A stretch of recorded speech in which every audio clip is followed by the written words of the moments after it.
श्री शिवाय नमस्तुभ्यम। रामचरितमानस के उत्तरकांड से शंकर जी के मुख से श्री राम जी की कथा सुनकर पार्वती जी ने क्या कहा। पिछले वीडियो में हमने आपको बताया मुनि वशिष्ठ जी ने श्री राम जी के कुल में पुरोहिती का कार्य क्यों स्वीकार किया और श्री राम जी ने हाथी, घोड़े और रथ किस प्रकार बांटे, यह कथा सुनाई। आज हम आपको आगे की कथा सुनाएंगे। शंकर जी कहते हैं, पार्वती सुनो, मैंने यह उज्जवल कथा जैसी मेरी बुद्धि थी वैसी पूरी कह डाली। श्री राम जी के चरित्र 100 करोड़ अथवा अपार हैं। श्रुति और शारदा भी जिनका वर्णन नहीं कर सकते। भगवान श्री राम जी अनंत हैं और उनके गुण भी अनंत हैं। श्री राम जी के जन्म, कर्म और नाम भी अनंत हैं। जल की बूंदें और पृथ्वी के रजकण चाहे गिने जा सकते हों, पर श्री राम जी के चरित्र वर्णन करने से नहीं चूकते। यह कथा भगवान के परम पद को देने वाली है। इसके सुनने से अविचल भक्ति प्राप्त होती है।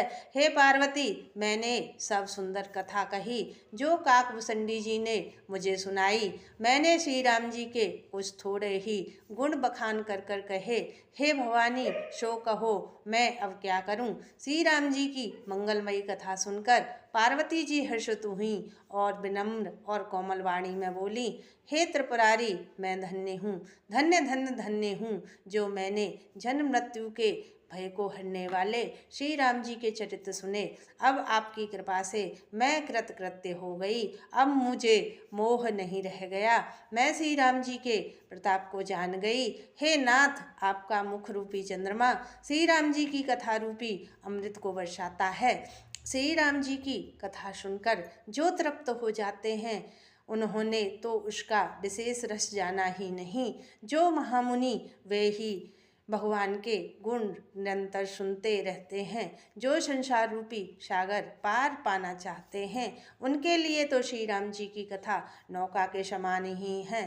श्री राम जी के गुण समूह लोगों के लिए कानों को सुख देने वाले हैं और मन को आनंद देने वाले हैं। जगत में ऐसा कौन है जिसे श्री राम जी के चरित्र न सुहाते हों, जिन्हें श्री राम जी की कथा न सुहाती हो। वे मूर्ख जीव अपनी आत्मा की हत्या करने वाले हैं। हे नाथ, आपने श्री रामचरितमानस का गान किया, उसे सुनकर मैंने अपार सुख पाया। आपने जो कहा कि यह कथा काकभूषणी जी ने गरुड़ जी से कही थी, हे त्रिपुरारी सुनिए।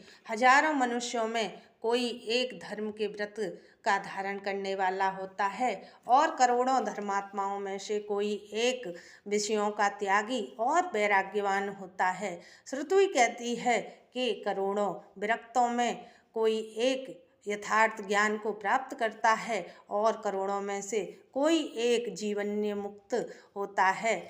जीवन में कोई बिरला ही ऐसा होगा जिसमें से एक भी, हे देवादिदेव महादेव, वह प्राणी अत्यंत दुर्लभ है जो मद और माया से रहित होकर श्री राम जी की भक्ति में परायण हो। हे विश्वनाथ, ऐसी दुर्लभ भक्ति को कोआ कैसे पा गया, मुझे समझा कर कहिए।